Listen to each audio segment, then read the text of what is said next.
Hi everyone, my name is Risha. Today is the 11th of November 2024. I'll be going over the third lesson of economics that I'm going to cover, and we're going to talk about demand and quantity demanded.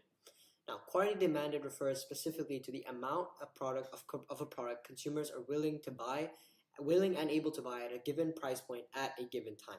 The overall demand is slightly different. That it also depends on other factors that are non-price determinants, such as income, substitute goods, etc. We'll cover those in later videos. The law of demand states that there is an inverse relationship between price and quantity demanded. That is, as price increases, quantity demanded tends to decrease, which is why they have an inverse relationship. Now, there is a difference between the movement along the demand curve and a shift in demand altogether. And this will make sense when we cover the graph on the next slide, which looks like this. This is what demand looks like. You can see it's downward sloping. So a shift in demand would be the shift of the entire line or curve, and a move along would simply be a movement along the curve, no shift.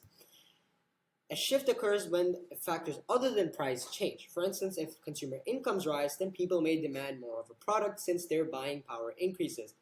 Demand movement along the curve would be typically price related. If there's an increase in price or a decrease in price, it will be a movement along the curve, not a shift.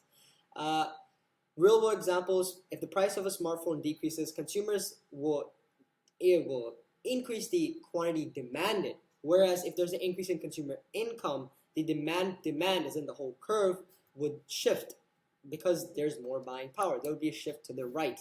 So just to illustrate here, if the price of smartphones goes from here to here, we can see how the quantity is clearly greater here than it was here, which means that it's a movement along the curve, whereas a non-price determinant would shift the entire curve left and right.